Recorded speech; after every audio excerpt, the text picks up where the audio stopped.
नमस्ते गुरुजी। जय गुरुजी महाराज। जय गुरुजी साथ संगत जी।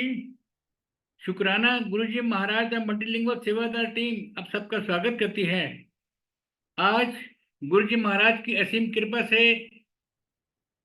नरेंद्र ढाण अंकल जी की पुस्तक जीवन और मृत्यु के मालिक का सेकंड सेशन पढ़ा जाएगा। आज की रीडर उषा सिंह आंटी जी हैं। आपका बहुत बहुत स्वागत है उषा सिंह आंटी, नरेंद्र ढाण अंकल। गुरु शंकर की तरफ से बहुत बहुत स्वागत है आप दोनों का। जय गुरु जी। जय गुरु जी। जय गुरु थैंक जी। यू। जय गुरु जी।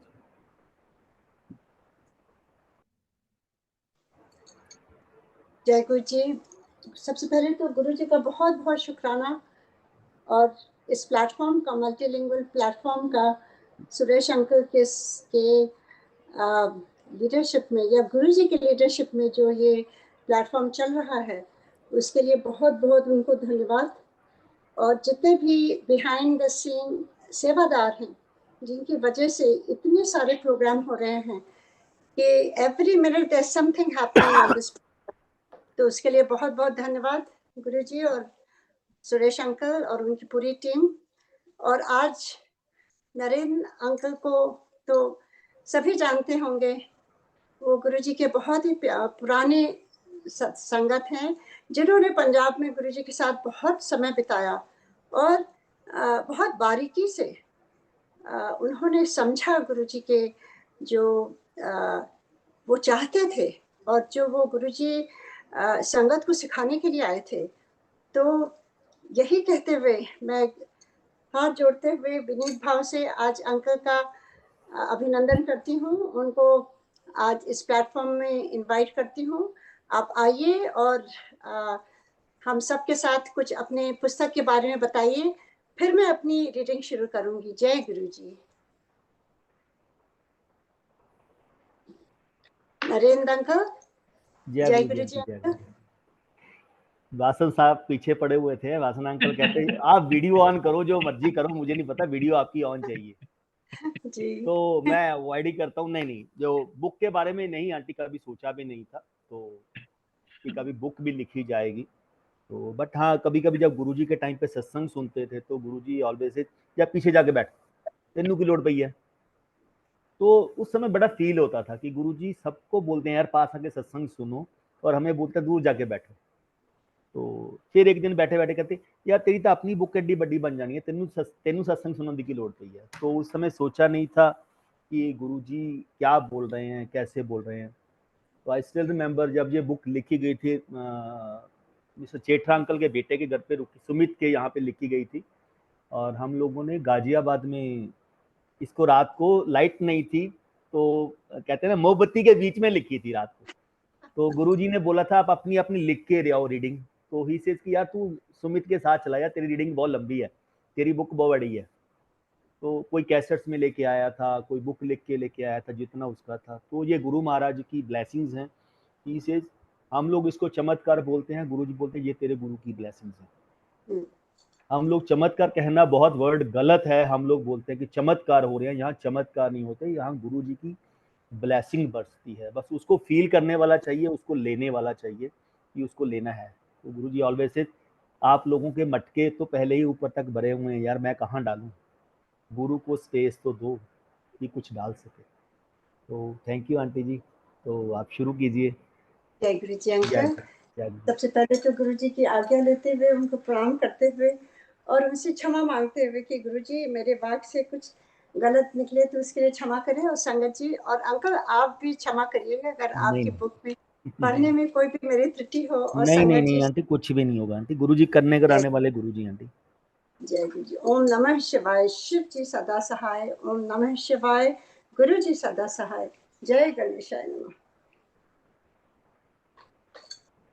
आइए गुरु जी की कृपा से हम सब पढ़ते हैं ये ब्यूटीफुल, जो गुरु जी के लिए अंकल ने इतनी सुंदर पुस्तक लिखी है। और उसके द्वारा हम सब उसी समय में, आप विजुलाइज करिए कि सब आप सब वहाँ बैठे हैं और ये सारी चीजें वैसे ही हो रही हैं। जय गुरु जी। आज मुझे 8 पेज, हाँ 8 से लेके 11 तक पढ़ना है। तो पहले जो पढ़ना है उसका शीर्षक है समराला के निकट चल्ला में शिवलिंग दर्शन। जब समराला के निकट चल्ला में अकस्मात शिवलिंग प्रकट हुई तो कई श्रद्धालु वहां आए। मैं भी अपनी पत्नी डिम्पल व पुत्र अक्षय के साथ वहां गया। सोमवार होने के कारण मेरी पत्नी बार बार दूध चढ़ाने के लिए कह रही थी। मैं उसे समझा रहा था कि गुरुजी के पास जाने के कारण इसकी आवश्यकता नहीं है, परंतु उसके न मानने पर मैंने उसके आग्रह को मान लिया। जय गुरुजी। तो अंकल, ये समराला के निकट जो चलना जगह है, इसके बारे में बताइए, मुझे तो पता भी नहीं है। हाँ, नहीं, ये आंटी जो शिवलिंग निकला तो छोटा सा शिवलिंग था। दिल्ली का कोई इंडस्ट्रियलिस्ट था, उसके ड्रीम में आके शिव जी बोल के गए थे। वहाँ 3 स्पेस हैं अलग अलग।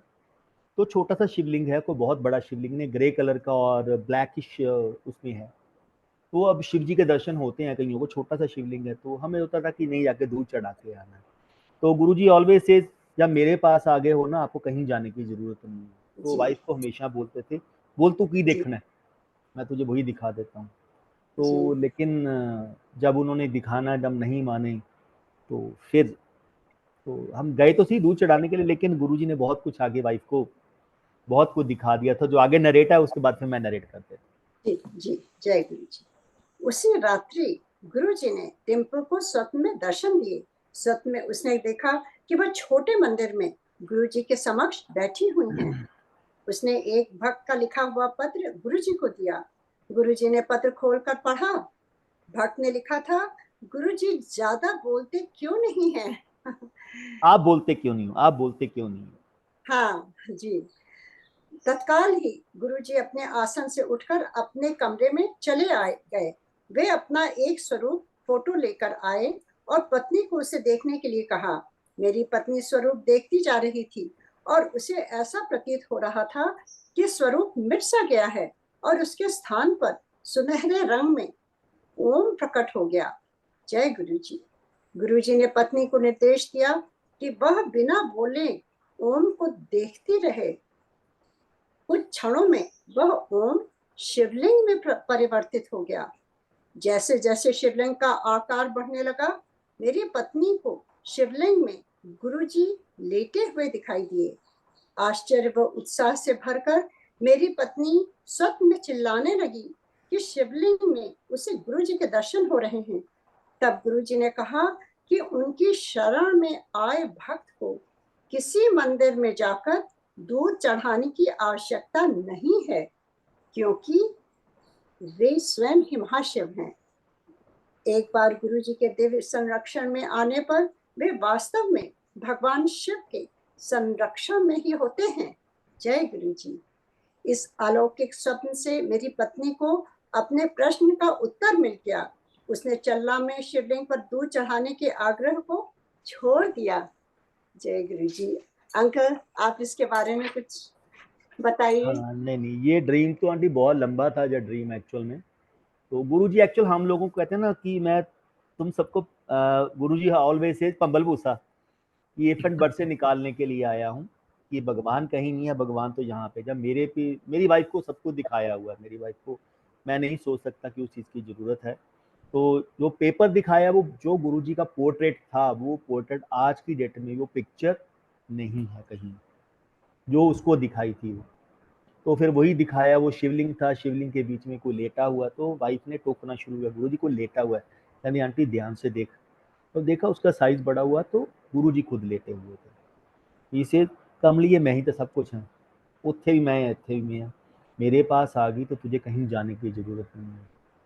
तो मेरे में सबका वास है। तो ये गुरुजी हमें टाइम टू टाइम समझाते रहते हैं कि आप एक पे विश्वास रखें। उनका मोटिव क्या था, एक पे विश्वास रख के चलो, मेरे पास आ रहे हो, मेरे पे विश्वास रखो। लेकिन गुरुजी ने कभी, आज की डेट में संगत में चल रहा है कि गुरुजी मना कर देते हैं, मंदिर नहीं जाना, गुरुजी मना नहीं करते, इसे जाओ वहां जाके मुझे देखो, हर एक रूप में मैं बसता हूँ। उनका समझाने का लॉजिक इस चीज का था, ना कि आप गुरुद्वारा साहब ना जाओ, मंदिर ना जाओ, वहां ना जाओ, नो, इसे वहां जाके मुझे देखो, फील करो, मैं आपको वहां दर्शन दूंगा। या गुरु जी, आंटी जी। आपके बहुत ही सुंदर है। ये शिवलिंग के बारे में थोड़ा सा मैं अपना एक्सपीरियंस शेयर कर सकती हूँ अंकल? हाँ, अंकल, करिए जैसा जी, शिवलिंग के बारे में मेरे अपने जो अनुभव हैं कुछ बहुत शॉर्ट में बोलूँगी कि गुरुजी ने जब इस यहाँ वापस सियाटल 2006 में भेजा और काफ़ी स्टर्नली उन्होंने कहा उत्थे वापस जा तू 2006 में और उत्थे जाके कुड़िया दा ब्याह कर। तो मैं बहुत ही रोते हुए हम सब यहाँ आए गुरुजी से दूर होकर के, और इस घर में ये खिड़कियां बाहर बहुत हैं और सामने पहाड़ और समुद्र पानी दिखता है, और गुरुजी ने ही ये घर चूज किया था और इसका नाम उन्होंने मेरे एमपी जी को स्वत ने दिखाया कि बाहर बोर्ड लगा दे गुरुजी निवास, और उसका फॉन्ट भी दिखाया और वो उन्होंने इंडिया से मंगा के लगवा दिया। और जब वो बोर्ड लगा अंकल, ये सारी खिड़कियों में रोज रात में अभी तक पूरी खिड़कियों में शिवलिंग बन जाता है। शाम के टाइम से जो बनना शुरू होता है वो धीरे धीरे इतना बड़ा हो जाता है कि अब तो ऐसा लगता है कि शाम को बस बैठ जाते हैं और देखते हैं कि गुरुजी किस तरह से वो शिवलिंग धीरे धीरे बनाते हैं जैसे आंखों के सामने, और वो सुबह तक रहता है और उसके रोज दर्शन होते हैं। और जब ये समाप्त होगी रीडिंग तो मैं एक दो आपको उसकी पिक्चर्स भी अपने फोन पर दिखा दूंगी अगर गुरुजी की आज्ञा होगी, समय होगा, क्योंकि ये गुरुजी की कृपा है। जैसे अंकल ने कहा ये कोई मिरेकल नहीं है, ये सारी चीजें गुरुजी अपनी संगत को दिखाते हैं कि मैं कौन हूँ। वो महादेव हैं। जैसे आंटी को इतनी सुंदरता से उन्होंने समझाया कि कहीं जाने की जरूरत नहीं है, हमने बस गुरुजी को महादेव मान लिया तो वो हमारे मन में बस गए। और बहुत ही सुंदर तरह से उन्होंने डिम्पल को समझाया बताया, और ये उनकी बहुत बड़ी ब्लेसिंग है गुरुजी की। जय गुरुजी। विश्वास आंटी बहुत जरूरी है, आंटी विश्वास बहुत जरूरी है। मैं कभी कभी सत्संग सुनाता हूँ उषा आंटी के बारे में, मुझे उषा आंटी का नहीं मालूम था कौन है। तो at that time she stay in may be Singapore. तो गुरुजी मुझे हंसते होते थे, तो हम लोगों की ड्यूटी लगी होती, जब भी पंजाब से आते हो, मैं मेरे फादर इन लॉ और 2 लड़के बाबा और गोल्डी आते थे, एक आते हुए तेल डलवाएगा, कुछ जाते हुए तेल डलवाएगा और एक खाना खाएगा, ताकि सबको इक्वल ब्लेसिंग मिले। क्योंकि आज की डेट में हम लोग उस समय भी संगत करती थी किसी से शेयरिंग बेसिस के ऊपर कि मेरे पैसे बच जाएंगे, इतने पैसे लगेंगे, ऑटो में लग जाएंगे, टैक्सी में ही से गुरुओं के पास आते हुए पैसे नहीं देखने चाहिए। जो आपको फ्री में लेके जा रहा है ना ब्लेसिंग, वो कमा के लेके जा रहा है। जो आपको लगता है सेवा उसको ब्लेसिंग मिल रही है। तो उषा आंटी का सत्संग एक दिन गुरुजी बैठे तो मुझे सुनाने लगे, कहते उषा आंटी होती है सिंगापुर तो देख ले, तेरे गुरु को मिलने के लिए 1 हफ्ते बाद आती है, दोपहर शाम को उतरती है, रात को फ्लाइट लेके वापस चली जाती है। ये है गुरु से प्यार। कहते वहां पैसा नहीं देखा जाता, प्यार देखा जाता है कि गुरु से आपकी अटैचमेंट कितनी है। तो मैं तो बहुत टाइम के बाद जाके उषा आंटी को मिला, तो बट वो वर्ड, वो सत्संग अभी भी मेरे गुरुजी जब बोलते थे ना, अभी तक आई एम स्टिल रिमेंबर कि गुरुजी हमें क्या समझाना चाहते थे कि आप अपनी पॉकेट से चाहे कुछ भी खर्च करके जाओ, जब मंदिर भी जाते हो ना, आप खुद जाओ, किसी के ये ना सोचो कि मुझे कोई फ्री में लेके जा रहा है तो शायद मेरे को ब्लेसिंग्स मिलेंगी। हाँ, आपकी जेब में पैसा नहीं है, आपको लेके जा, वेल एंड गुड, बट अगर कोई आप अपना पैसा बचाने के चक्कर में हो तो वो नहीं होना चाहिए। तो मुझे जब उषा आंटी की एग्जांपल दी थी तो मेरे लिए बहुत सारे क्वेश्चन हम लोगों के लिए खुले थे, बहुत सारे आंसर मिले गुरु जी ने दिए। तब हमें बोला था जब भी आते हो तीनों अपना खर्च करके आया करो, तो इक्वल ब्लेसिंग मिलनी चाहिए आपको। थैंक यू आंटी जी, जय गुरु जी। अंकल आपने तो आज मेरे आंखों में आंसू भर दिए कि ये एक गुरुजी की संगत को सबसे ज्यादा ये रहता है कि जितना हम गुरुजी को प्यार करते हैं उनको पता भी है कि नहीं। और कभी कभी मुझे ऐसा लगता था कि गुरुजी कभी कभी इतनी परीक्षा भी लेते थे, उनके पास चरण स्पर्श करो गुरुजी दूसरी तरफ देखने लगते थे और बिल्कुल साइलेंस में रहते थे। और मुझे अंदर से लगता था कि गुरुजी को तो मैंने सब कुछ, जैसे सब कुछ वही है, पर गुरुजी पता नहीं वो रियलाइज करते हैं कि नहीं। शुरू में ये बहुत लगता था। तो आज आपने जो ये सत्संग सुनाया वो मुझे ऐसा लगता है मुझे पता नहीं कितने हीरे जवाहरात, सारा खजाना गुरुजी का मिल गया। और गुरुजी को मैं मन से धन्यवाद देती हूँ और मैं कहती हूँ कि गुरुजी आप हर के मन की जानते हैं, क्या भाव है किसका क्या है, और उसके लिए आपको बहुत बहुत धन्यवाद अंकल। आपने ये आज मेरा ये जीवन इस देह में आना ये सफल हो गया कि गुरुजी के जो भाव मेरे प्रति गुरुजी के लिए थे वो गुरुजी तक पहुंच गए और गुरुजी ने उसको एक्सेप्ट कर लिया। जय गुरुजी। अब आगे पढ़ते हैं अंकल। गुरुजी द्वारा मेरे अनुज का उपचार। और जो संगत यहाँ पर कई संगत ऐसी है जिसको हिंदी के कई शब्द समझ में नहीं आते हैं, कई जो यूएस में बहुत सालों से रहते हैं, कभी कभी हिंदी में मुश्किल होती है, उनके लिए मैं कहती हूँ कि जो अनुज हैं, अनुज उनके छोटे भाई होते हैं। तो अंकल के छोटे भाई का उपचार उनको कैसे ब्लेसिंग मिलती है कि उनकी सेहत ठीक होती है। अपेंडिक्स के ऑपरेशन के बाद मेरे छोटे भाई के स्वास्थ्य में कुछ समस्याएं हो गई थी। वह जब भी चाय पीते था तो मूत्र नलिका में अवरोध होने के कारण उसे तीव्र पेट दर्द होता। डॉक्टर ने इसका कारण तनाव बताया। उन दिनों गुरुजी संध्या समय अपने भक्तों को 10 से 12 कप चाय पिलाते थे। जिस दिन हम उनके दर्शनों के लिए गए तब उन्होंने 15 कप चाय प्रसाद पिलाया। अंकल जी, वो समय ऐसा लगता है कि वो फिर क्यों नहीं आ जाता है जब गुरुजी अपने पास बैठा करके एम्पायर स्टेट में चाय पर चाय अपनी ब्लेसिंग पिलाते थे। वो मेरे भाई को पेशाब जाने की अनुभूति होती थी परंतु वो कर नहीं पाता था। उसे लगा कि उसे चंडीगढ़ अस्पताल में भर्ती होना पड़ेगा। रात 2 बजे गुरुजी लुधियाना न जाकर अपने कमरे में लंगर खाने चले गए। तदंतर उन्होंने सारी संगत को पंक्तिबद्ध होकर घर जाने की आज्ञा लेने का आदेश भिजवाया। मेरे भाई की बारी सबसे अंत में आई। गुरुजी ने तब उसे एक बार फिर चाय प्रसाद ग्रहण करने के लिए कहा। मेरे अनुज को लगा कि गुरुजी तो ध्यान देंगे नहीं, इसलिए उसने चाय प्रसाद ग्रहण करने से इनकार कर दिया। गुरुजी की आज्ञा अनुसार सेवादार के देने पर भाई ने चाय प्रसाद ग्रहण किया। गुरुजी ने उसे आशीर्वाद दिया, जा तेरा कल्याण किया, जा मैंने तेरा कल्याण कर दिया। मेरे भाई ने लुधियाना जाने से पहले शौचालय जाने की सोची। जैसे ही वह मूत्र विसर्जन करने लगा तो 8 से 10 मिनट तक लगातार करता ही गया। चाय प्रसाद के रूप में गुरुजी के कल्याणकारी आशीर्वाद के चमत्कारी प्रभाव से वह ठीक हो गया। उस रात्रि के पश्चात उसे फिर इस समस्या का सामना कभी नहीं करना पड़ा। हमारे गुरुजी की दया कृपा में भी उपचार की शक्ति है। जय गुरुजी, जय गुरुजी। बिल्कुल सही आंटी। गुरुजी बात वही आ गई ना कि आप चाय प्रसाद को मेडिसिन समझ के पी रहे हो, प्रसाद समझ के पी रहे हो, आप जब चाय सिंपल चाय समझ के पी रहे हो। चाय तो चाय ही है, आप जिस भाव से उसको समझोगे उसी के ऊपर है। हम लोग सोच लेते हैं कि शायद गुरुजी का बड़े मंदिर जाएंगे तभी प्रसाद होगा, या दुगरी मंदिर जाएंगे, जलंधर जाएंगे, एम्पायर स्टेट जाएंगे तभी प्रसाद। ही से भाव से मुझे कहीं से भी याद करके भोग लगा दो, वो प्रसाद बन जाएगा। लेकिन आपके दिल में क्या है, मान उस चीज़ के ऊपर टोटली डिपेंड हो। हम लोग बोलते हैं नहीं नहीं, एक कप मिल गई, एक कप संगत को देगा। I am still member.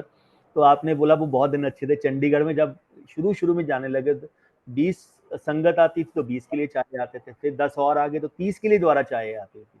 तो मतलब नॉर्मल टीन कई बार आपकी कहते हैं ना, आपका टंग का टेस्ट भी बदल जाता था। 12-13 कप तो नॉर्मल होते थे कि इतने तो मिलेंगे ही मिलेंगे। रात को 12:30-1 बजे लंगर मिलता था, जिससे सो ब्लेस्ड डेज एक्चुअल में। बाद में तो एक चाय के लिए हम लोग ये सोचते थे कि चाय मिल जाए, पर टिल 2007 हमें कोई एक बार चाय नहीं मिली। कहते हैं ना, गुरुजी ने भंडार भर के दिए जब भी दिए, तो बहुत अच्छा, ये उनकी मेडिसिन है। तो गुरुजी ही से कि कल युग में मैंने इतनी सिंपलिसिटी कर दी है, चाय प्रसाद और लंगर प्रसाद। जितनी श्रद्धा से इसको चाय को पियोगे, जितनी श्रद्धा से लंगर को खाओगे, यही आपकी मेडिसिन है। आपको कुछ करने की जरूरत नहीं। इसे वे ऑफ ब्लेसिंग्स। मेन ये ना सोचो कि उसका कल्याण ऐसे हुआ, मेरा भी वैसे ही होगा। Different time, different medicine for all. चाय का प्रसाद भी, वो भी डिफरेंट मेडिसिन है। अब इंटरनली क्या वो हमें ठीक करते हैं हमें नहीं मालूम, बट इन 2007 गुरु से मैंने तुम लोगों का वो कल्याण किया कि 20 साल के बाद तुम लोगों को पता लगेगा मैंने तुम्हारा काम किया था। अभी किसी को कुछ नहीं पता। थैंक यू आंटी, जय गुरु जी। जी अंकल, मुझे इसी चार प्रसंग के उस पर प्रसंग याद आ रहा है कि एक बार शुरू में जब सिंगड़ा अंकल चाय प्रसाद की सेवा करते थे एम्पायर स्टेट में, तो शुरू में जब गए तो वो दोबारा जब दे रहे थे तो मैंने सोचा शायद वो भूल गए हैं। मैं हाथ जोड़ के उनसे कहती हूँ, अंकल आपने दे दिया है? तो कहते हैं ये गुरु जी की ब्लेसिंग है। तब मुझे समझ में आया तो मैंने पिया। और ऐसे ही मैं अपनी मदर इन लॉ को ले गई थी जो बहुत ही, उनको मेडिकल प्रॉब्लम्स थी और वो तो बिल्कुल उबला खाना खाती थी और बिल्कुल चाय उन्होंने जिंदगी में पिया नहीं था, बहुत ही संयम से खाने पीने का ध्यान रखती थी। तो जब उनको लेके गए तो मैंने कहा, वो कहती है मैं चाय नहीं पीऊंगी वहां पर। मैंने कहा जैसे गुरु जी की आज्ञा होगी वैसे ही होगा, मैं कुछ नहीं बोलूंगी, आप चलिए। और वहां पर जब गुरु जी ने उनको देखा, अपने पास बैठाया, तो वो चाय पर चाय उनको पिला रहे थे। और वो जो एक कप चाय उन्होंने जिंदगी में नहीं पी, तो वो एक बार पी करके मेरी तरफ देखने लगी, मैं दूसरी तरफ देखने लगी कि यहाँ मेरा कुछ नहीं चलेगा, यहाँ गुरु जी महाराज बैठे हैं, उनकी हीलिंग हो रही है, उनकी ब्लेसिंग हो रही है, आप बिल्कुल ठीक हो जाएंगे। और गुरु जी ने उस दिन उनको 7-8 कप चाय पिलाए और अंकल मेरी आंखों के सामने। उसके बाद वो जब बाहर गई नेक्स्ट डे, उनको जो भी प्रॉब्लम थी वो बिल्कुल ठीक हो गई। मतलब ये आंखों देखा हम सबका। संगत जी जो भी यहाँ नई संगत है उनके लिए मैं आग्रह करके कहूंगी कि जो भी हम सब यहाँ शेयर कर रहे हैं ये हम सबके साथ पर्सनली हुआ है और उसका हमें मान रखना चाहिए और अपने गुरु जी का मान रखना चाहिए कि गुरु जी कोई नॉर्मल गुरु नहीं है, वो महादेव हैं, वो तो वैद्यनाथ हैं, जो वो ये छोटी सी चीजें करके आपको दिखाते हैं कि वो कितने महान हैं। हम लोग केवल चाय प्रसाद देखते हैं, लंगर, पर वो तो गुरु जी की साक्षात ब्लेसिंग्स होती है जो वो हम सबको उसके द्वारा देते हैं। तो बहुत बहुत धन्यवाद गुरु जी का और अंकल आपका अपनी बुक में ये लिखने का, जिससे संगत को समझ में आए कि क्या है ये। क्योंकि संगत आंटी क्या है, संगत चाय का टेस्ट भी देखती है। आज ज्यादा वो मीठा दूध कम पड़ा हुआ है, दूध ज्यादा पड़ा हुआ है, चीनी कम है, चीनी ज्यादा है, तो ये गुरु जी की है। मैं तो, आपने सिंगल अंकल का बोला, जोशी अंकल, सिंगल अंकल चाय की ट्रे लेके आते थे, उसमें 32 कप होते थे और वो आगे डिस्ट्रीब्यूट, एक आगे लाइन में आगे देते। आज की डेट में होते नहीं नहीं, ये आप ही की ब्लेसिंग है, अगर आगे सर्व करोगे आपकी ब्लेसिंग खत्म हो जाएंगी। यही तो गुरुजी हम सबको निकालने के लिए आए थे। एक ही ट्रे में किसी को गर्म चाय मिलती थी, किसी को ठंडी चाय मिलती थी, किसी को मीठी मिलती थी, किसी को फीकी मिलती थी, किसी को कम मीठे वाली और किसी को मीडियम मीठे वाली। वो ब्लेसिंग थी कि गुरुजी ने किसको कैसे देना प्रसाद। प्रसाद को प्रसाद समझ के पी लो, उसमें मीठा है, फीका है, ठंडी है, गर्म है, क्या लेना, मुझे तो प्रसाद मिल रहा है, दैट्स इट। तो ये अंकल बिल्कुल सही आपने कहा, क्योंकि आज की संगत को ये समझाने की आवश्यकता है कि उसके बारे में डिस्कशन भी ना करें। लंगर भी खा के जाते हैं, आज बड़ा पेड़ा था, आज ये था, आज वो था, आज नमक ज्यादा आज था, मिर्च बहुत थी, नमक बहुत तेज था, आज रोटी बड़ी पतली बनी हुई थी, रोटी बड़ी हार्ड हाँ। बनी हुई थी। तो तो हम ये लोग उन मैं, चीजों को देखते हैं। मैं वही बोल रहा हूँ, प्रसाद, जी प्रसाद को जी किस भाव से आप ग्रहण करते हैं। जी जी, वो पदार्थ नहीं है, गुरु जी की ब्लेसिंग होती है आपके ब्लेसिंग लिए। है। जो आपके लिए ठीक है वही वो दे रहे हैं। वही। जय गुरु जी, जय गुरु जी। आगे पढ़ते हैं। गुरु जी का अक्षय के प्ले स्कूल जाना। अक्षय आपका बेटा है हाँ जी। और बहुत ब्लेस बेटा है।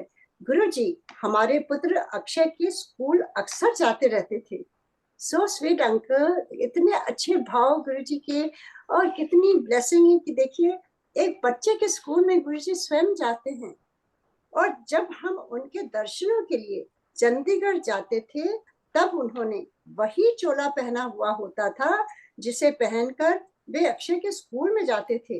गुरुजी प्रसाद रूप में अक्षय के लिए मीठी गोलियां, मिठाई और मिश्री लेकर जाते थे। गुरुजी अक्षय और उसके मित्रों के साथ खेलते भी थे। छोटे छोटे शिष्यों को कल्याणकारी आशीर्वाद देने का उनका यह ढंग होता था। बहुत ही सुंदर अंकल, बताइए उसके बारे में। तो छोटा होता था आंटी, उस समय हमें नहीं, हम तो ये आज की डेट में सोचते हैं, हम उसी के कारण शायद उसके कुछ पिछले जन्मों का कर्म होंगे, अच्छे बहुत कर्म होंगे, जब गुरु से अटैचमेंट होगी, जो हम गुरु जी से जुड़े। तो जब इनिशियली जुड़े तो बहुत कुछ था, तो इसके यूरिन में से फ्रेगनेंस आती थी, इसके सिर में से फ्रेगनेंस आती थी, तब तक हम गुरु से जुड़े नहीं थे उस समय। तो ये पिछले जन्मों का था। तो जब ये प्ले स्कूल में जाता तो ये इसने आके बोलना, पापा आज गुरुजी आए थे। तो हम वीक में एक ही बार सैटरडे को जाते थे, आज गुरुजी आए थे। हम उसको मजाक में ले लेते, जोक लेते थे, यार बच्चा है वैसे ही बोलता है, गुरुजी करता है। कहते नहीं नहीं, आज गुरुजी ने, हम बोले कौन से रंग का, इसको कलर नहीं पता होता, इतना इस कलर का चोला पहना हुआ था। तो हम शाम को गुरुजी के सैटरडे को जाना या फ्राइडे को जैसे जाना, तो गुरुजी वही रंग का चोला पहन के जाते थे। और बहुत टाइम, एक बार नहीं, बच्चों की तरह जैसे छोटे से बच्चे बन के दौड़ना, नीचे नीचे कोई देख ना ले, फिर बोल देते कोई देख लगा हम मुझे, तो इसलिए मैं धीरे धीरे खेलता हूँ। तो इसके साथ बहुत बहुत ब्लेसिंग इसको मिली। तो बचपन से ही मिल रही है जिनकी उन चीज़ों को, उस चीज़ को लेके। तो कहते हैं ना, कोई चाइल्ड पिछला होता है तो कहते हैं अपने माँ बाप को भी तार देता है, तो शायद हमारे बच्चे ने भी हमें तार दिया। Uncle Correct. आप सही कह रहे हैं। आपकी वजह, आप जो कह रहे हैं ना, वो मेरे लाइफ का मूल है, क्योंकि वही आधार है।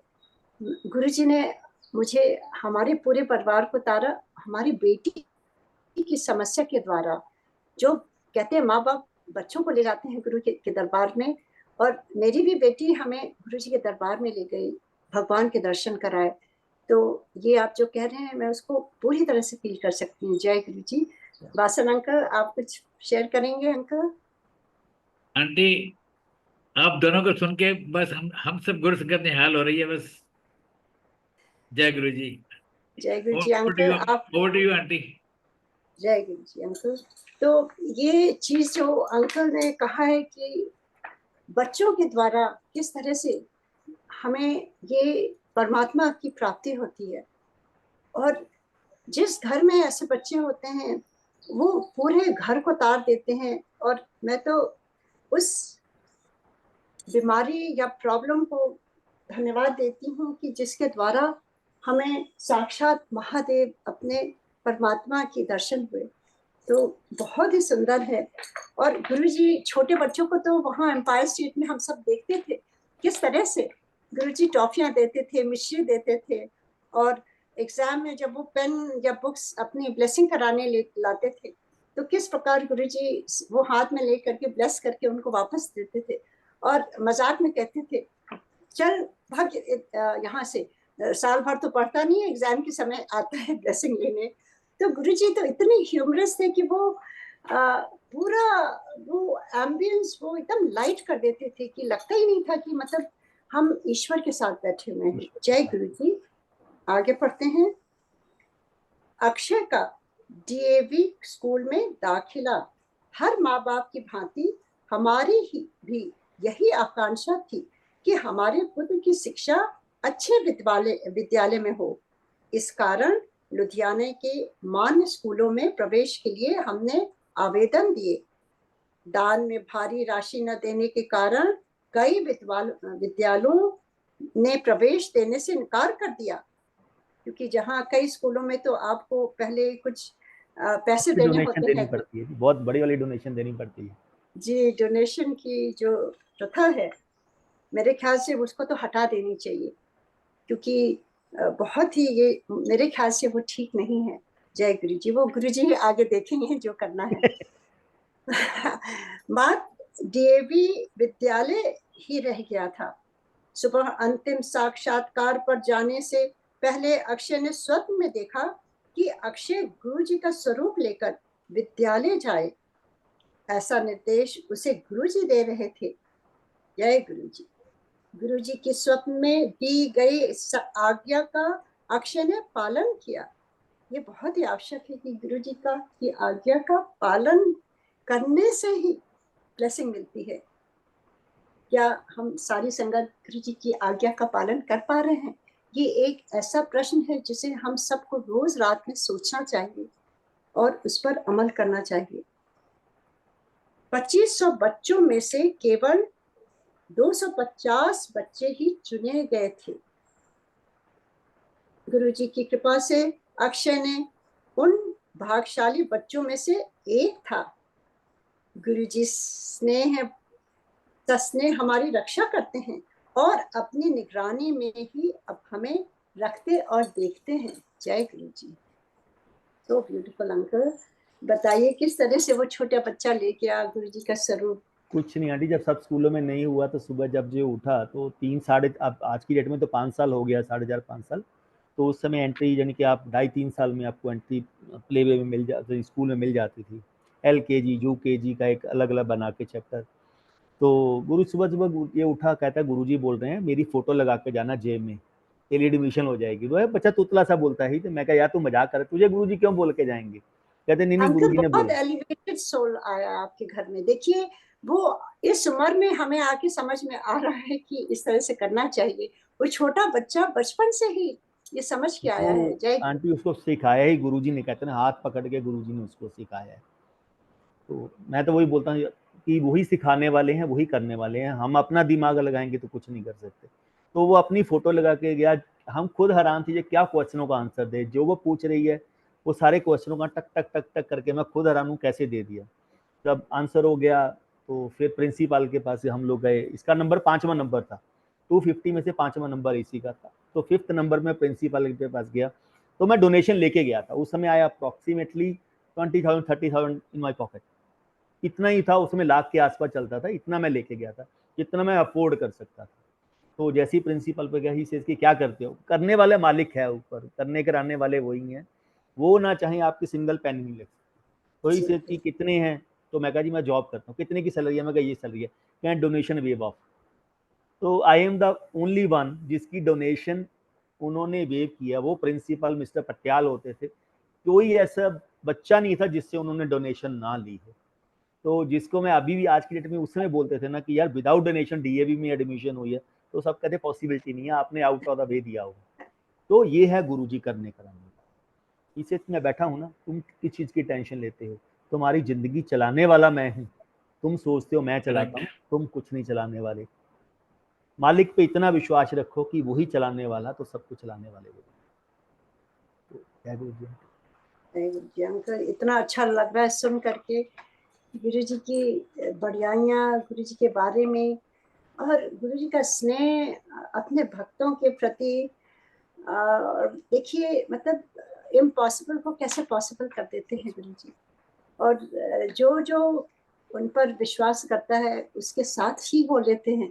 वो स्कूल भी चले जाते हैं, वो चॉकलेट भी देते हैं, और डोनेशन भी माफ करा देते हैं। डोनेशन ही माफ करवा देते, ऐसे गुरु जी कहाँ मिलेंगे, नहीं कहाँ मिलेंगे, मिलेंगे। नहीं मिलेंगे। ये जन्म स्टिल हम सब रिमेंबर का। एक छोटा सा मैं एक इंसिडेंट सुनाता हूँ। जब शुरू में हम लोग चंडीगढ़ जाने लगे तो अक्षय शाह जाता था, तो गुरुजी बच्चों को हलवा प्रसाद नहीं देते थे, इसे नीचे गिरा देंगे और पूरा नीचे जो है कारपेट गंदा हो जाएगा चंडीगढ़ में, तो बाकी पब्लिक संगत बैठी हुई है। तो इसने बोला मैं गुरुजी से ही प्रसाद लूंगा। तो संधू अंकल होते थे शायद गुरुजी के प्रोफेसर, तो वो आगे खड़े होते थे, जैसे ही बच्चा आना इन्होंने उनको लाइन से बाहर कर देना कि नहीं बच्चों को प्रसाद। इसने फिर लास्ट में जाके 50 संगत के बाद खड़े हो जाना कि मुझे गुरु से प्रसाद चाहिए। तो जैसे ही आना गुरु जी ने फिर पीछे भेज देना। तो एक बार हुआ, 2 बार हुआ, 3 बार, बहुत होता था उस समय। तो एक दिन जब प्रसाद के लिए 4-5 बार आ गया, गुरु जी कहते इसके पेरेंट्स को बुलाओ, मेरे माँ बाप ने बुलाओ कौन है था। तो मुझे उन्होंने बुलाया, कौन है इसके बच्चे के फादर कौन है। मैं गया, क्या तुझे मालूम है, गुरु जी कहते हैं ना मैं नहीं देता हूँ बच्चों को प्रसाद, बच्चे नीचे गिरा देते हैं, तो इसका अपना प्रसाद दिया करो। मैं कहा गुरुजी ये मेरा प्रसाद खाता नहीं है, कि गुरुजी जो मुझे देंगे मैं वही प्रसाद खाऊंगा, आपका प्रसाद नहीं खाऊंगा। तो गुरुजी चुप कर गए 1 मिनट के लिए, हलवा प्रसाद बांट रहे थे। तो गुरु कहते काम कर, इसके हाथ अपने हाथ में रख लिया कर, ऐसे हाथ करके अपने हाथ, इसके दोनों हाथ ऐसे करके बीच में रख लिया। तो वो उतना ही प्रसाद खाता था जो उसके हाथ में आता था, मेरे प्रसाद को छूता भी नहीं। तो ये 15-20 दिन हुआ, महीना, यानी कि 2-3 बार गए, तो जैसे ही गुरुजी का ऐसे हाथ चलता था, कभी लड्डू बना के देते थे किसी को, कैसे करते थे। तो जैसे इसकी बारी, यानी बड़ा गुरुजी ने हाथ में पकड़ा ना, फिर छोटा सा से छोटा करना शुरू कर दिया गुरुजी ने, कि आ गया, छोटा सा करके लड्डू देना शुरू कर दिया, नीचे ना फेंक दी। तो धीरे धीरे फिर इसके बाद इसको कभी गुरुजी ने मना नहीं किया। तो कहते हैं ना, मैं वही बच्चा है जो कहते हैं ना शुरू में ही वो सब कुछ प्रसाद के कारण जिद करके गुरु से लेके गया हूँ। बहुत बड़ी ये कृपा है गुरु जी की, इतने छोटे बच्चे को ये समझ आना जो हम बड़े भी नहीं समझ पाते हैं। मैं अपना एक्सपीरियंस सुनाती हूँ अंकल। मुझे तो पता ही नहीं था गुरु जी के हाथ के प्रसाद का इतनी ब्लेसिंग। शुरू में गई तो गुरु जी प्रसाद देते थे और बाहर जाके खाना होता था, तो बाहर जाके मैं खा के आई, और गुरुजी ने मुझे फिर दिया, फिर मैं बाहर जाके खा के आई। तीसरी बार फिर बुलाया तो मैंने सोचा गुरुजी शायद कंफ्यूज हो गए हैं, भूल गए हैं कि मुझे दे चुके हैं। तो मैं उनको हाथ जोड़ के कहती हूँ गुरुजी आपने मुझे दे दिया है। तो गुरुजी हंस के कहते हैं फिर ये तेरी ब्लेसिंग है और ले। तो कितनी बार 4-5 बार गुरुजी देते थे और वो समझाते थे कि इतने ही खाना है, बाहर नहीं, घर नहीं ले जाना है। घर नहीं तो लेते। बहुत बहुत बड़ी कृपा है गुरुजी के। आगे पढ़ते हैं। गुरुजी के भाल पर शिवलिंग दर्शन। गुरुजी का पावन आशीर्वाद प्राप्त करने के लिए बहुत सारी संगत उनके जन्मदिन 7 जुलाई जो आने वाला है, बस कुछ एक ही हफ्ते में 7 जुलाई 1998 को एकत्रित हुई। बहुत उल्लास एवं हर्षपूर्वक वह दिवस मनाया गया। गुरुजी ने मिठाई व अपने स्वरूप सारी संगत में बांटे। हम उस भाग्यशालियों में थे जिन्हें पवित्र फूल प्रसाद भी मिला। हम जैसे ही लौटने लगे तो मेरा एक मित्र मुझे गुरुजी के पास ले गया। उस समय गुरुजी के आभा युक्त मस्तक पर श्याम रंग की शिवलिंग के दर्शन कर मैं धन्य हो गया। जय गुरुजी। लगभग 5 मिनट पश्चात शिवलिंग अदृश्य हो गया। गुरुजी स्वयं महाशिव हैं, यह बताने का उनका विलक्षण तरीका था। जय गुरुजी। बहुत सुंदर अंकल। जय गुरुजी। ये 1998 का है आंटी। द रैंच में गुरुजी ने सत्संग उसमें जन्मदिन सेलिब्रेशन किया था दिल्ली में, महदोली रोड पे। तो तकरीबन मेरे ख्याल से 15 से 16 घंटे कंटिन्यू सत्संग चला था उस दिन का। 2 चोले गुरुजी ने बदले थे, एक ग्रीन कलर का चोला पहना था और एक रेड कलर का चोला पहना था। तो कितनी बार प्रसाद बांटा होगा गुरुजी ने, खुद सारी जितनी सबको स्वरूप दिए उसके ऊपर साइन करके दिए। फिर लास्ट पे सबको फूल जितने चढ़े थे उसको गुरुजी ने एक एक करके दिया, सबको इंडिविजुअल दिया। किसी को बोलना इसको अपने लॉकर में रखना है, किसी को बोलना इसका पानी में डुबो के इसके पानी से नहाना है, किसी को कुछ, किसी को डिफरेंट मेडिसिन। वो जो फूल भी चढ़े उनकी भी डिफरेंट मेडिसिन। तो हमें छुट्टी मिली, हमें भी फूल मिले तो हम लोग चले गए। तो जब जाने लगा तो जो दोस्त था वो सन्नी है जिसको मोक्ष मिला था, बड़ी मामी जी का बेटा, तो वो मुझे बुलाने के लिए आया, नरेंद्र तुझे एक चीज दिखाता हूँ। तो मैं कहा क्या होगा। हम गाड़ी में बैठ गए थे जाने के लिए। मैं अकेला आया, जब आया तो कहता कुछ ना बोलना, गुरुजी के मस्तक की तरफ देख सको। जब मस्तक की देखा, यहाँ पे ब्लैक कलर का, ब्लू ब्लैक कलर का शिवलिंग, तकरीबन इतना बड़ा शिवलिंग होगा वो, बीच में प्रॉपर वो। तो ही सेज कि मैं 1 घंटे से देख रहा हूँ और मुझे 5 मिनट दर्शन हुआ, उसके बाद वो डिसअपीयर हो गया। तो उसी समय उन्होंने जिनके प्रूफ कर दिए कि यार मैं ही तो सब कुछ हूँ, मेरे बाहर तो कुछ है ही नहीं, मैं ही महाशिव हूँ। अंकल सच ए ब्यूटीफुल सत्संग, इतना सुंदर है। इसके बारे में छोटा सा मैं बस शेयर करती हूँ। मेरे ख्याल से अभी समय तो है। अंकल वासन कुछ साहब शेयर समय है जी, सब वासन साहब ही समय है, सब कुछ वासन साहब है, जितना वो क्योंकि बोलेंगे उतना हो जाएगा। नहीं क्योंकि नहीं, आप लोग जैसे सुबह तक संगत करते रहेंगे, कोई संगत एक संगत कम नहीं होगी इसमें से। नहीं, मुझे ऐसा लगता है जब इतनी पुरानी संगत जो इतना ब्यूटीफुल अंकल ने जो सत्संग सुनाया है, तो मैं भी वही ट्रांसपोर्ट हो जाती हूँ। और फिर वो गुरुजी जैसे उनकी आवाज आती है कि तू भी अपना सत्संग शेयर कर, तुझे कैसे दिखाया था मैं महादेव हूँ, मैं महाशिव हूँ। क्योंकि अंकल मैं हमेशा, मुझे वहां बैठकर जब एक्सपीरियंसेस इतने गुरुजी के जो उनकी कृपा थी इतनी मिली, तो मैं वहां बैठ के बस गुरुजी को निहारती रहती थी और सोचती थी गुरुजी आप हैं कौन, गुरुजी आप हैं कौन। कोई नॉर्मल आदमी ये नहीं कर सकता, जीवन दान दे देते हैं।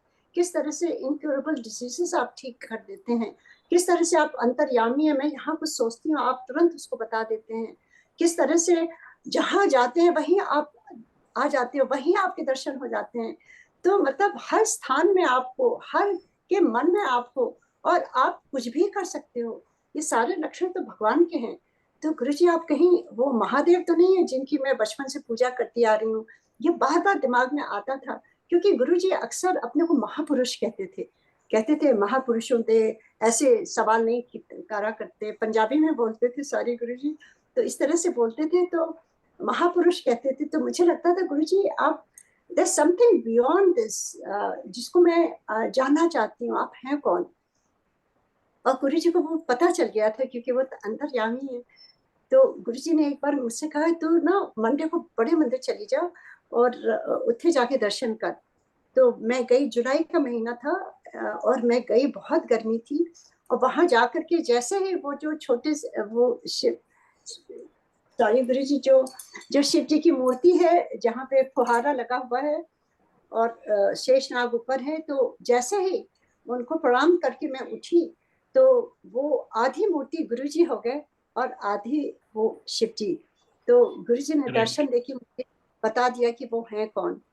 और वापस जब गुरुजी के पास गई तो गुरुजी ने हंस के कहा, फिर हो गए दर्शन, पता चल गया?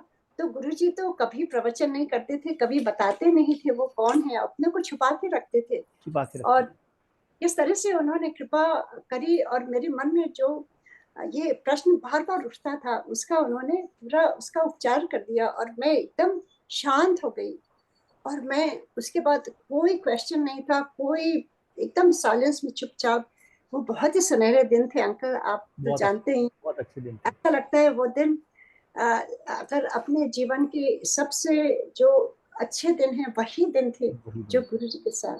जन्मों के, कहते हैं जन्मों की तपस्या थी वो, जो उन्होंने गोल्डन पीरियड दे दिया। तो नहीं सोचो, गोल्डन पीरियड। जय गुरु जी। आगे पढ़ते हैं। गुरु जी का मेरी पुत्री को मोक्ष प्रदान। अंकल, ये जो अब पढ़ेंगे ना, ये मैं इसके बारे में बताना चाहती हूँ। गुरु जी, जब आप भी वहीं पर थे, क्योंकि मुझे नहीं मालूम था कौन है ये अंकल, अक्सर आपको देखती थी एम्पायर स्टेट में, तो वहाँ तो हम सब एकदम गुरु जी को ही निहारते थे, शक्लें देखते थे पर किसी को जानते नहीं थे। हमारा पर्पस एक ही होता था, केवल गुरु जी के पास बैठना। और गुरु जी का ऑरा ऐसा होता था कि कोई अंदर से कोई इच्छा ही नहीं होती थी किसी से बात करने की। सब सारी संगत की आंखें केवल गुरु जी पर ही टिकी रहती थी। तो ऐसे ही एक दिन काफी संगत चली गई थी, गुरु जी की बड़ी कृपा थी, बड़ी देर रात तक बैठाए रखे गुरु जी ने। और मुझे याद है मेरे हस्बैंड MP सिंह जी भी मेरे साथ थे। तो गुरु जी ने हम दोनों को बुलाया और कहा, और आपको बुलाया, और उन्होंने कहा गुरुजी ने कि जाके इथे बैठ करके, गुरुजी कभी कभी एक एक ग्रुप बना देते थे, थोड़ा थोड़ा छोटे छोटे ग्रुप तो बना देते थे। जिसको जो सुनाना चाहते थे। तो गुरुजी ने आपसे कहा, एनो ना अपना सत्संग सुना, कैसे तेरी बेटी को मोक्ष दिता। तो आपने वो इतना दर्द भरा, मुझे तो, मेरी तो आंखें नम हो गई कि किस तरह से एक पेरेंट्स होते हुए किस तरह से उसको आपने लिया और सहा, और गुरुजी को परमात्मा ही जान करके ये सारी चीजें हुई। तो मुझे अच्छी तरह से याद है कि गुरुजी ने कहा, नरेंद्र, तभी मुझे आपका नाम पता चला, मुझे तो पता भी नहीं था। तो मुझे अच्छी तरह से याद है, वो मैं कभी भूलूंगी नहीं। जय गुरु जी। और आज गुरु जी साक्षात कराते हैं किस तरह से। ये गुरु जी अपने हिसाब से सारी चीजें कराते हैं, अभी भी कराते रहे। जय गुरु जी। आगे मैं पढ़ती हूँ। गुरु जी का मेरी पुत्री को मोक्ष प्रदान। अपने भतीजे की पहली लोरी 1998 का उत्सव मनाने से पहले गुरु जी के पावन दर्शनों के लिए हम डुगरी गए। मैंने गुरु जी की माता से कुछ उपले प्रसाद में के रूप में मांगे। उपले जो जानते नहीं हैं उसके बारे में, वो जो गाय का वो होता है, उसको बोलते हैं हाँ हाँ, उसको बनाते हैं गांव में, क्योंकि मैं भी गांव से बिलोंग करती हूँ। My father was born in a village. अभी भी हमारा गांव में इससे संपर्क है। तो मैंने बहुत देखे हैं ये सारी चीजें, और उसको कितना पवित्र, और आज के साइंटिस्ट तो उसको कहते हैं वो सबसे उपचार है। आपके घर में कोई कीटाणु, ऑक्सीजन के लिए सबसे बेटर आज की डेट में वही है जी। और उससे अगर आप लेप लगाइए अपने घर में, कहते हैं सारे कीटाणु, सारे वायरसेस मर जाते हैं और शुद्धि हो जाती है। तो बहुत ही अच्छे हैं। तो वो उपले उसको कहते हैं। आंटी, गांव में तो काऊ डंग का लेप भी करते हैं ना आंगन में। हाँ वही जी जी जी, उसी को कहते हैं। तो उसको यूं सुखा करके, उसको यूं बना करके सुखाते हैं और दीवार उसको पे थोप जलाते देते हैं। हैं, दीवार पे थोप देते हैं, दीवार पे लगा के सुखाते हैं या नीचे सुखा लेते हैं अंकल, अलग अलग उससे चला जाता है। हाँ। और उसके साथ अंकल कभी कभी घरों में चूल्हे में उसी से खाना बनता है। जी हाँ। आंटी। तो वो प्रसाद के रूप में मांगे। माता जी ने जूट का बड़ा थैला भरकर उपले हमें दिए, इस भय से कि गाड़ी अंदर से मैली और खराब ना हो जाए, क्योंकि महक भी बहुत आती है और वो भूरा भूरा टूटता भी बहुत है, बुरा बुरा क्योंकि वो टूटता है। जाता है तो वो झड़ने लगता है। तो इस डर से कहीं गाड़ी मैली और खराब ना हो जाए, मैंने थैला भर उपले लेने से इनकार कर दिया। माता जी ने समझाया भी कि चाहे प्रसाद कितना भी बड़ा क्यों ना हो, भक्त को लेने से इनकार नहीं करना चाहिए। उनके इतना कहने के बावजूद भी मैंने केवल 8 से 10 उपले ही गाड़ी में रखे। फिर वापस लुधियाना आकर हमने लोहड़ी का त्योहार मनाया। इसी बीच गुरुजी ने माता जी को अपने साथ रहने के लिए दिल्ली बुला लिया। एक दिन गुरुजी ने माता जी से पूछा कि कोई भक्त कुछ लेने के लिए डुगरी आया था। अंतर्यामी हर हर जगह, कोई अरे कहीं भी हो, उनकी नजर सब पर है। तो वो कौन है? वो तो महादेव हैं, ईश्वर हैं। गुरुजी ने फौरन प्रश्न किया माता जी से कि माता जी ने बोरा भरकर उपले दिए कि नहीं, क्योंकि वे मानते थे कि उनका जो अनुयायी गुरुजी के घर आए वो पूर्ण आशीर्वाद लेकर ही जाए। कितनी बड़ी सीख है हम सब संगत के लिए। कभी कभी कोई आता है तो लोग सोचते हैं अरे अब ये चाय बनाना होगा, अब ये बर्तन ये होगा वो होगा।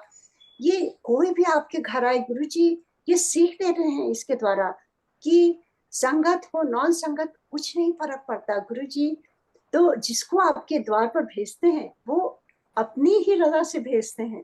बिल्कुल। माता जी ने पूरी घटना गुरुजी को सुनाई। गुरुजी ने कहा होता यही होगा नहीं होगा।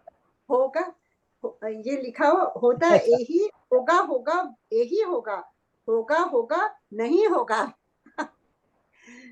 चलो जब होगा तब देखेंगे।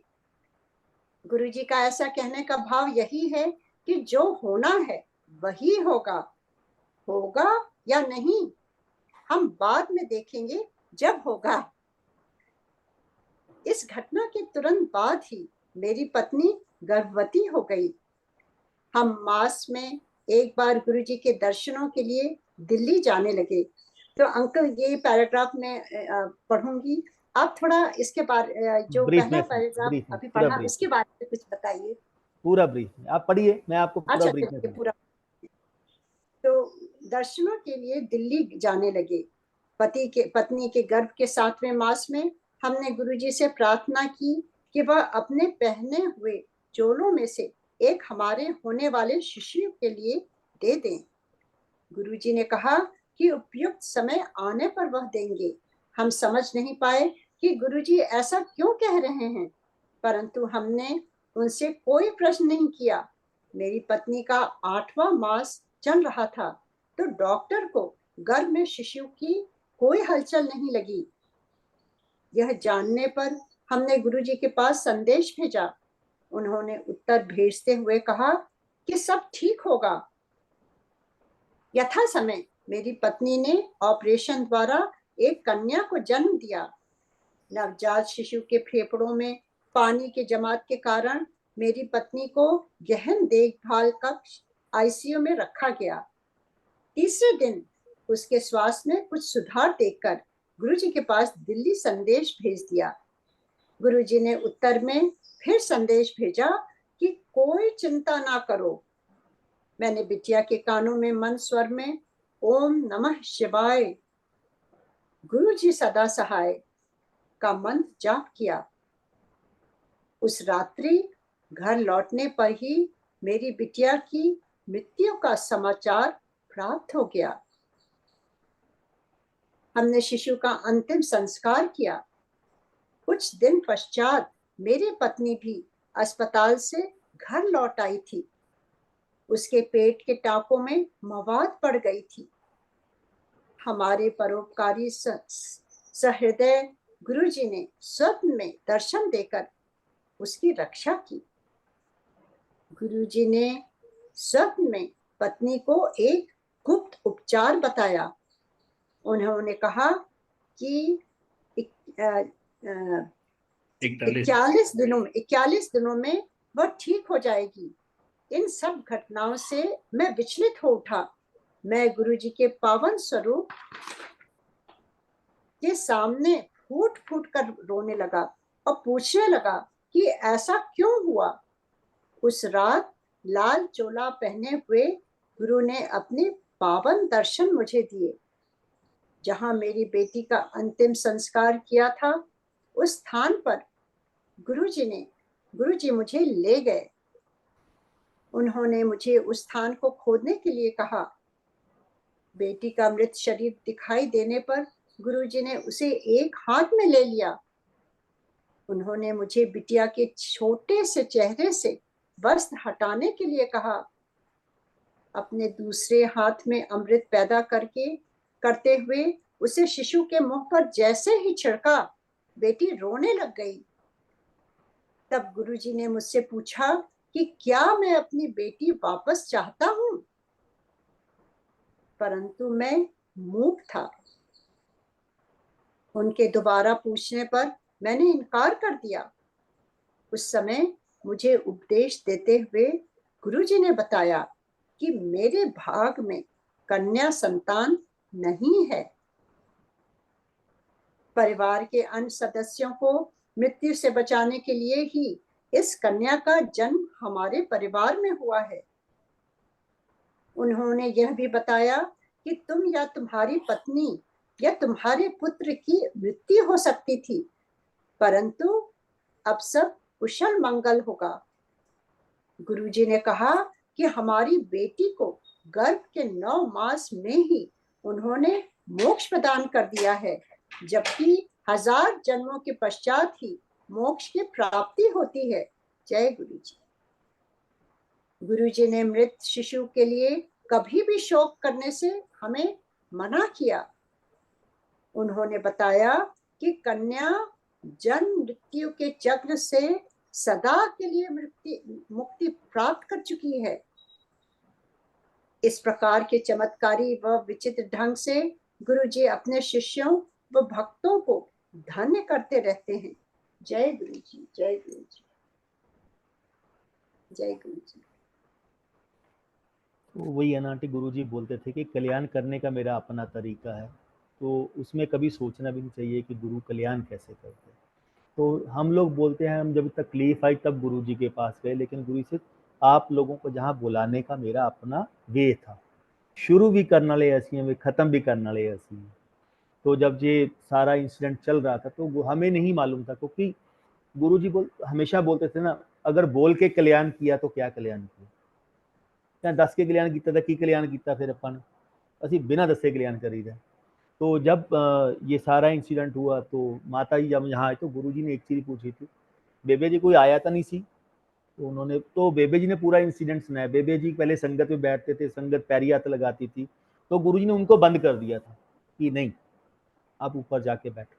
तो माता जी भी गुरुजी के पैरी हाथ लगा के तो प्रसाद लेते थे, तो धीरे धीरे बंद कर दिया उनको। तो हम लोग जैसे ऊपर जाके मिलना, तो एक दिन माता जी बताई कल परसों ना संडे को गुरुजी घूम रहे थे दिन में, और गुरुजी के हाथ मुट्ठी में बादाम थे, तो बादाम खाते आ रहे थे और उठा के पूरी मुट्ठी माता जी को दी। तब पूछा बेबे जी कोई आया तो नहीं सी मिलन लई? तो कुछ मांगा होगा किसी ने। कहते हाँ वो लुधियाना से आता ना चश्मे वाला लड़का, उनको नाम भी नहीं मेरा मालूम था वो आया था। कहते कुछ मंगया उन्होंने? कहते हाँ जी उन्होंने पातियां मंगिया सी, उपले मंगे सी। कहते बुरी भर के देती? कहते गुरु के घर पे जब भी जाओ ना भंडारे भर के लेके आ। पता नहीं गुरु किस वक्त किस मौज में बैठा होता है। हम लोग बोलते हैं नहीं मुझे थोड़ा चाहिए, लंगर की डेट में भी आज हम लोग बोलते हैं नहीं नहीं लंगर मेरी प्लेट से कम कर दो पता नहीं मुझसे नहीं खाया जाएगा। पता नहीं कौन से लंगर में गुरुजी ने आपके लिए क्या कल्याण लिखा हुआ है, क्या दाल सब्जी जो बनी है, क्या चपातियां बनी, क्या भोग मिल रहा है उस समय आपको, पता नहीं वो खुद गुरुजी ने ग्रहण किया। हम उस प्रसाद को निकालने के चक्कर में रहते हैं। तो कभी भी इंटरफेरेंस नहीं करना, जो आपके भाग में लिखा हुआ है उसको ले लो, ग्रहण कर लो। तो उन्होंने बोला हाँ ऐसे। तो गुरुजी ने बोला होगा नहीं होगा, होगा नहीं होगा, होगा नहीं होगा, कहा जब होगा तब देखेंगे। तो अब फिर वाइफ ने कंसीव किया। एवरी मंथ हम लोग जाते थे। तो 7th मंथ हम लोग जब गए तब गुरुजी तो गुरुजी अपने रूम में जा रहे थे लंगर करने के लिए, तो जो हमारे साथ थे उनको बोला, उन्होंने गुरुजी से अरदास की, गुरुजी इनके ना वाइफ की डिलीवरी है। कहते हाँ मैंने पता है। तो गुरुजी ये बोल रहे हैं कुछ कपड़ा दे दो, जो भी बेबी होगा उसमें सबसे पहले रखना चाहते हैं। गुरुजी कहते हैं हाँ हाँ दम आगे, अजय टाइम नहीं आया। तो लंगर करके आने फिर देख दे, वापस भी आए, चलो पंजाब वाले हो। तो मुझे कहते हैं जब टाइम आएगा देंगे, अभी टाइम नहीं है। तो एक थोड़ा सा होता है कि यार सबको देते हैं गुरुजी, किसी को चोला दे देते हैं, किसी को जोड़े दे देते हैं, हमें तो कभी दिया ही नहीं।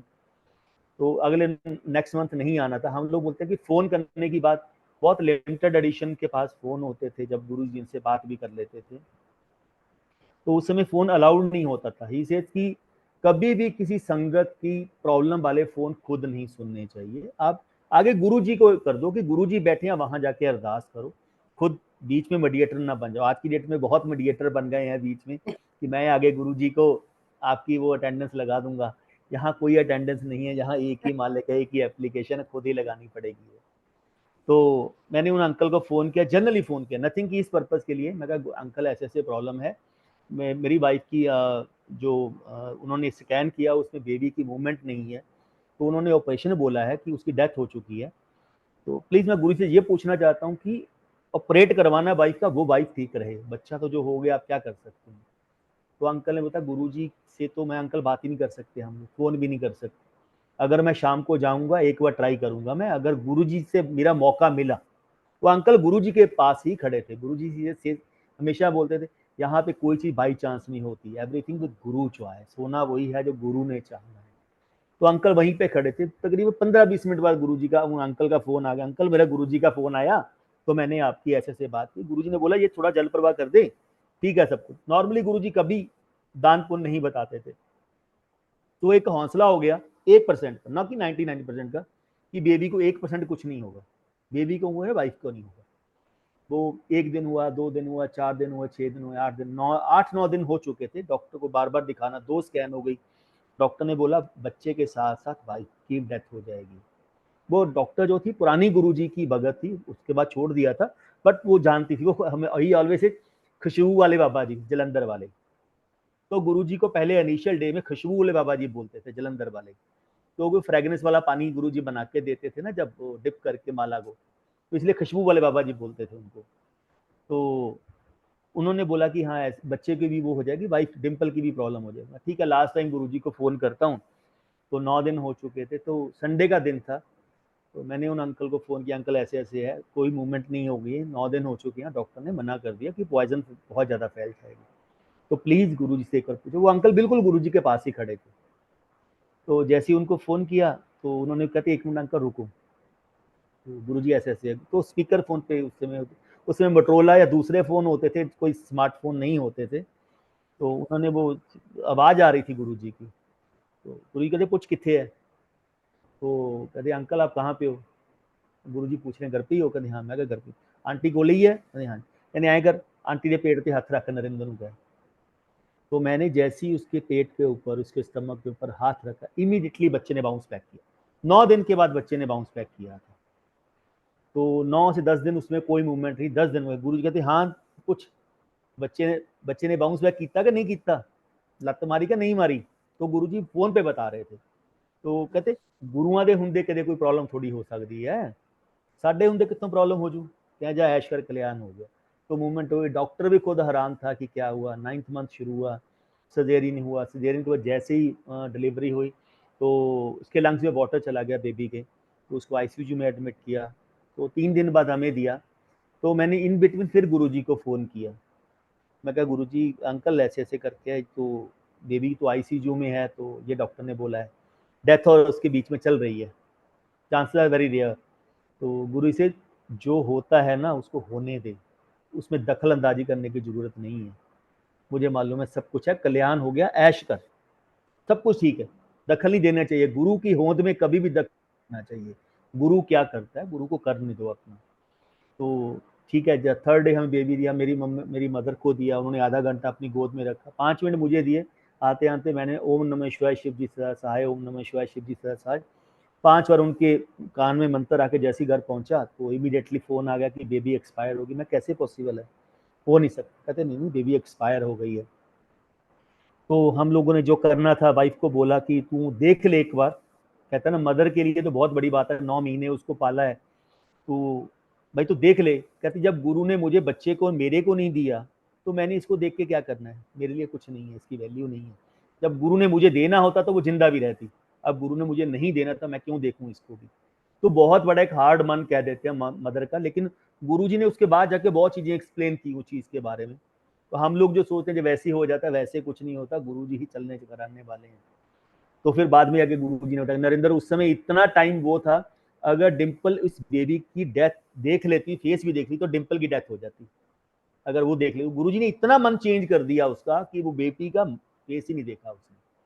तो हमने जो करना था उसको दफनाया, सब कुछ किया। तो इसकी स्टेशन में पस पड़नी शुरू हो गई। तो 20-21 दिन में डॉक्टर ने स्पॉट बनाने की कोशिश करना, स्पॉट नहीं बन रहा, महंगी से महंगी टैबलेट दे दी, बट वो नहीं खत्म नहीं हो। 1.5 से 2 किलो का एक गोला बन गया पेट में। तो रात को फिर ये गुरुजी की फोटो के सामने बैठ के रो रही थी बेड के ऊपर, क्योंकि डॉक्टर जब स्पॉट बना रहा, उन्होंने बोला एक माइनर ऑपरेशन और होगा आपका। तो ये गुरु से लड़ रही है, गुरुजी आपने बेबी ली दी और वो ले भी गए आप, मैंने आपको कुछ नहीं बोला। अब डॉक्टर बोलते हैं एक माइनर ऑपरेशन और करना पड़ेगा, अब मैं यही काम करती रहूंगी गुरुजी।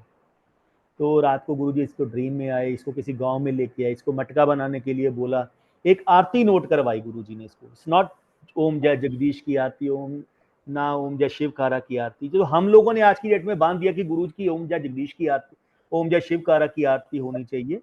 गुरुजी ने कभी किसी आरती के लिए फोर्स नहीं किया। इसे आप दुर्गा माता की आरती भी कर लोगे ना, तो उसमें भी मैं खुश हूँ, क्योंकि तो पूर्ण है। मैंने ओम जय जगदीश की आरती भी होती है उनकी देखी है। आज हम लोग बांध देते नहीं, ओम जय शिवकारा की आरती क्यों है, यही ट्रेडिशन चलना चाहिए, यही चलना चाहिए। इस अब उनको मन से, किस मन से वो करते हो। तो गुरुजी ने उसको एक आरती नोट करवाई, जो आज की डेट में भी कहीं आरतियों में नहीं है। वो कहते डिम्पल ये आरती करनी है, ये मटके में पानी रख के उसके ऊपर जो जला के मेरी आरती करनी है, और वो पानी तूने पीना है। वो कि 43 डे तक इसमें कोई मूवमेंट नहीं होगी, डॉक्टर जोर लगा ले, स्पॉट भी नहीं बनेगा, लेकिन करना भी तूने कुछ नहीं, मैंने रोक दिया जितना रोकना था। तो आरती की 43 दिन तक, इसको 22 दिन वो आरती याद है, एक एक वर्ड याद है। दिवाली से 2 दिन पहले था, धनतेरस थी जब वो आरती करनी थी, 21 दिन पूरे हो रहे थे, 43 डे। तो जैसे ही वो आरती करके नीचे रखा, वो एक भी वर्ड उसे याद नहीं है कि मैंने आरती क्या की है, लेकिन 22 दिन गुरुजी ने वो आरती का एक एक वर्ड उसको याद रखवाया। तो आज की डेट में भी उसको कुछ नहीं पता। तो फिर जैसे किया, जैसे इसने माथा टेकने लगी वो आरती करके गुरुजी को, तो नीचे से स्पॉट बन गया और सारा कुछ थ्रू आउट हो गया, अपने आप स्पॉट बना, अपने थ्रू आउट हुआ। उस दिन मैं बहुत रोया था गुरुजी के सामने। गुरुजी मुझे नहीं मालूम वो बेटी कौन थी, वो लड़की कौन थी, क्योंकि मैं कहा गुरुजी इतनी मेहर कर देते, उसको इतना टाइम दे देते, 1 महीना 2 महीने वो आपके दर्शन कर लेती और उसका आगे वाला जन्म सुधर जाता। जो हम लोग सोचते हैं, यही बोलते हैं आज की डेट में। तब गुरुजी ने फिर मुझे ड्रीम में ये चीज समझाई थी। कहते कमलिया, माँ बाप पे बच्चे के कर्म कभी बुरे नहीं होते। हम लोग बोलते हैं बच्चे के कर्म बुरे थे इसलिए वो चला गया, बच्चे के कर्म कभी बुरे नहीं होते, माँ बाप के कर्म बुरे किए होते हैं, उसका भुगतान बच्चे को करना पड़ता है। वो तो 84 लाख जूनी से आया था, उसी गंदगी में उसको दोबारा जाना पड़ेगा एक माँ बाप के बुरे कर्मों की बदौलत। कहते हम लोग बोलते हैं बच्चे के कर्म, कहते बच्चे ने कर्म माड़े नहीं होंगे, माँ बाप के कर्म माड़े कीते होंगे, इसलिए बच्चे की ये प्रॉब्लम होती। तो फिर रात को गुरुजी मुझे वहां पे लेके गए, तो खुदवाया, सब कुछ किया। इसे इस बच्चे के लिए नरेंद्र कभी नहीं रोना। कहते हजारों साल की तपस्या करने के बाद भी ऋषि मुनिया ਨੂੰ मुक्ति नहीं मिलती, तेरी कुड़ी 9 महीने ਦੇ ਵਿੱਚ ਮੁਕਤੀ ਮਿਲ ਲੈ ਕੇ ਚਲੀ ਗਈ। ਕਹਿੰਦੀ ਇਸ ਬੱਚੇ ਬਾਰੇ ਕਹਿੰਦਾ ਤੇਰੀ, ਡਿੰਪਲ ਦੀ ਔਰ ਅਕਸ਼ੇ ਦੀ, ਤਿੰਨਾਂ ਦੇ ਵਿੱਚੋਂ ਇੱਕ ਬੰਦੇ ਦੀ ਡੈਥ ਲਿਖੀ ਹੋਈ ਸੀ ਤੁਹਾਡੇ घर ਦੇ ਵਿੱਚ, इसलिए मैंने तेरे घर पे बेटी पैदा की है, तेरे कर्मों में एक ही बेटा है और कोई बच्चा है ही नहीं। जहां जा हंसने लग गए, जा जाके कहते पंडितां जाके अपना टेवा दिखा ली, तेरे तेवे दे विच कोई बच्चा लिखिया हुआ है, कोई मुंडा लिखिया हुआ है, दूसरा बच्चा है ही नहीं। तो जब वो 5 साल की हुई तब भी मुझे दिखाया, जब वो 11 साल की हुई तब भी मुझे दिखाया, तो जब वो 18 की हुई तब भी दिखाया। अभी मेरे बेटे की शादी जब 4 साल पहले हुई है, तो she is abound 24-25 years old. तो सत्संग रखा था, सत्संग पे वो गुरु जी के साथ आई हुई थी। तो गुरु जी से नरेंद्र इसका ये सदा मेरे चरणों में इसका निवास रहेगा। ये कहीं नहीं जाएगी। कहते मैं इसको बहुत बोलता हूँ, तू जाके दुनिया के रंग मान। कहते ये कहीं नहीं जा रही, जब तक मैं हूँ ये मेरे चरणों में, इसका निवास मेरे साथ ही रहेगा। तो मैं मुक्ति देती, तो इससे बड़ी मेहर, इससे बड़ी मेहरबानी, कहते हैं इससे बड़ी ब्लेसिंग हम लोगों को नहीं मिल सकती। तो गुरु पे विश्वास रख के चलो, ओनली है विश्वास कि वो बैठे हैं, वो अप एंड डाउन स्विंग करते रहते हैं, तो वो उनका पार्ट है। तो उनको करने दो, उनकी होंद में कभी दर्ज वो नहीं करना चाहिए कि आप फोर्सफुली उनसे कोई चीज लोगे, उसका भुगतान करना।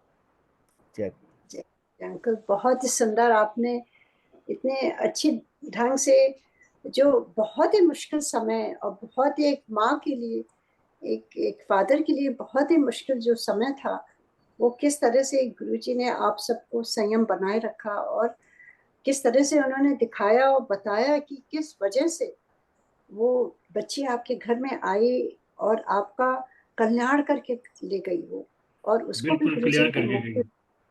बहुत बड़ी बात है ये। और एक नॉर्मल ह्यूमन बीइंग, मैं भी माँ हूँ और मैं समझ सकती हूँ कि कितना मुश्किल समय होगा डिम्पल के लिए, उसको सहना और उसके थ्रू जाना। सब कुछ कहने की बात है, पर जब अपने ऊपर पड़ती है अंकल, आदमी तड़प जाता है। तो ये सारी चीजें गुरुजी ही करवा सकते हैं। अगर गुरुजी साथ में हो, वो आपका चित्त बदल देते हैं, वो आपकी थॉट बदल देते हैं, वो आपका बिहेवियर बदल देते हैं, और आप वैसे ही करने लगते हो जैसे गुरुजी की मर्जी होती है। गुरुजी की मर्जी।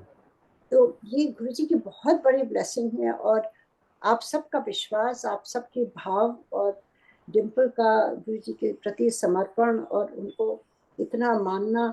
कई लोग तो ऐसा एक्सपीरियंस होता है तो लोग सोचते हैं, छोड़ देते हैं, चले आते हैं कहीं कि मेरा तो कुछ हुआ ही नहीं। अक्सर संगत पूछती है, नई संगत काफी पूछती है कि आंटी इतने सालों से मैं आ रही हूँ, मेरा तो कुछ हुआ ही नहीं। आप तो सब पुराने हो, आप तो पुराने हो, आपका तो बहुत कुछ हुआ है, हमारा तो है ही नहीं। आपने तो मेरा क्या, आपको तो इतना सब कुछ।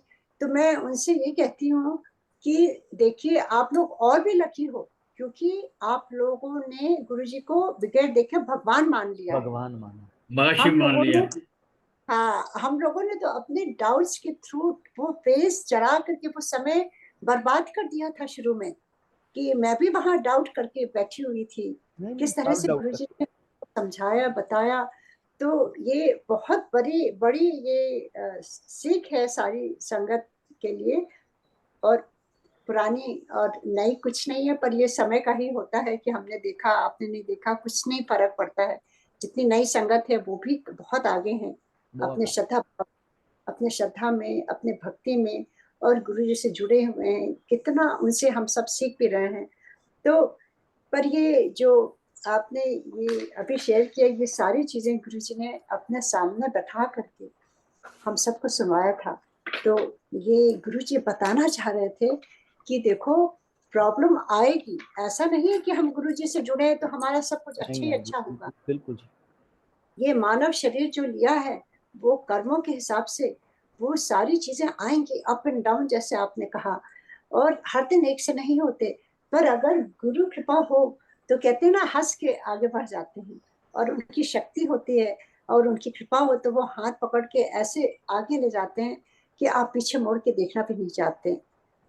तो ये बहुत गुरु जी कृपा है, और गुरु जी से यही अरदास है कि गुरु जी सारी संगत को आप यूं ही शक्तिशाली संगत बनाइए, रोने वाली संगत ना बनाइए कि मेरा ये खराब हो गया, वो कंप्लेन करने वाली संगत ना बनाइए। केवल अरदास उस तक आपकी करती रहे और हंसती रहे। जैसे गुरु जी कहते थे कि ऐश करो, ऐश करने का मतलब कोई भी प्रॉब्लम हो, आप हंसते हुए उसको आगे निकल जाओ। गुरु आप रोते रहोगे तो गुरुजी को भी कष्ट होगा और अपनी भी शक्तिहीन कर दोगे, आस पास के लिए भी बर्डन हो जाएगा। तो ये बहुत बड़ी ये गुरुजी की सीख है सारी संगत को, उसको हम अपनाएं और गुरुजी से जुड़े रहें। जो बुरे कर्म हैं वो हमें तो भुगतने ही पड़ेंगे इसी जीवन में। अच्छा, इसी जीवन में गुरुजी के चरणों में बैठ के भुगत ले, आगे का तो गुरुजी ही जाने। जय गुरुजी अंकल, बहुत बहुत धन्यवाद आपका। इतना सुंदर आपने सारी चीजें समझाई और बताई, और आपके ये अनुभवों से कितनी बड़ी सीख भी मिल रही है, जो होपफुली सारी संगत जो भी सुन रही हैं उनको गुरुजी अंकल के इस सत्संग के द्वारा हम सबको समझा रहे हैं और उसको हमें एक्सेप्ट करना चाहिए, लेना चाहिए और उस पर अमल करना चाहिए। जय गुरु जी। Thank you so much uncle for giving me this opportunity. Vasan uncle, thank you for this opportunity. जय गुरु जी महाराज। बहुत ही सुंदर भाव से आपने आज की रीडिंग की है उषा सिंह आंटी। शुक्राना गुरु जी महाराज का, आपका समय निकालने के लिए। ध्यान अंकल, आपका समय निकालने के लिए पूरे परिवार की तरफ से हम सब पर गुरु जी महाराज की कृपा बनी रहे। इसी के साथ ही हम लोग गुरु महाराज जी से आज्ञा लेते हैं।